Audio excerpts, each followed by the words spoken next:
ये कहानी महाराष्ट्र के एक छोटे से गांव तुम्बाड़ की है।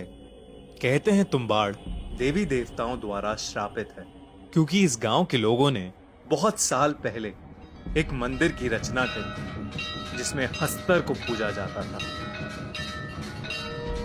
हस्तर पूर्ति की देवी की पहली संतान था।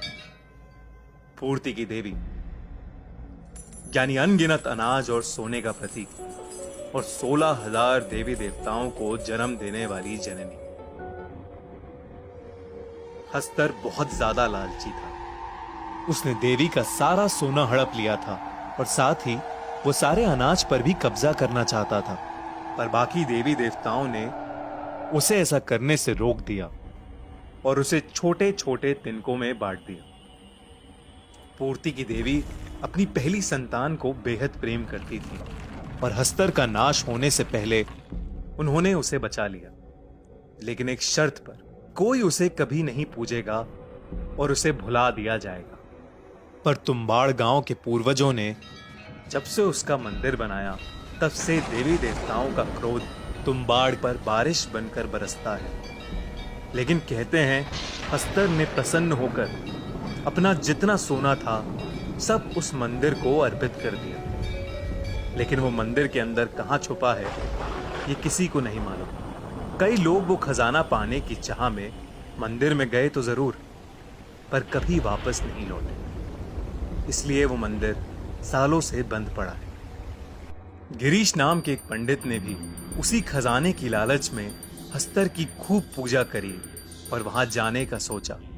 उस दिन हमेशा की तरह बाहर जोरदार बारिश हो रही थी। मंदिर के अंदर बहुत अंधेरा था और किसी मरे हुए जानवर की बू आ रही थी। अपने हाथ में मशाल लिए वो आगे बढ़ा। उसका पैर एक हड्डी के ढांचे पे पड़ा और उसने देखा कि उसके आसपास जंगली पेड़ों की लपट में कई लोग अधमरे से पड़े थे। वो ये देख के बहुत घबरा गया, पर हिम्मत करके आगे बढ़ा। उसे अचानक एक जानवर की दहाड़ने की आवाज आई। उसने छिप के देखा तो आधे इंसान और आधे भेड़िए जैसा जानवर किसी इंसान की चमड़ी को चबा रहा था। गिरीश ये सब देख ही रहा था कि उसके बगल से और वो उनसे बचते बचते नीचे गिर पड़ा। उस जानवर ने गिरीश को देख लिया और उस पर एक जोर का वार किया। तो जानवर उसे मुंह से घसीटता हुआ हस्तर की मूर्ति के नीचे ले गया और उसे नीचे छोड़ के वहां से चला गया। गिरीश ने जब उठ के देखा तो वो दंग रह गया। वहां हस्तर की मूर्ति के ठीक नीचे सोने की अनगिनत मुद्राएं रखी हुई थी।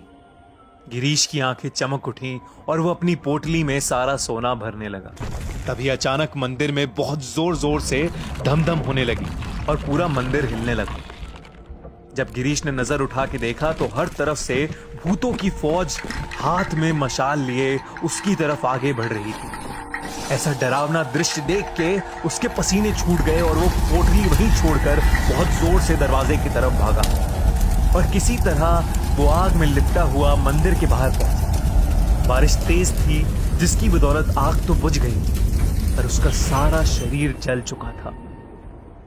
सभी गांव वालों ने उसका बहिष्कार कर दिया और उसके बीवी बच्चे उसे छोड़ के चले गए। उस दिन के बाद गिरीश सबको पागलों की तरह बोलता रहा, अंदर मत जाना, अंदर मत जाना।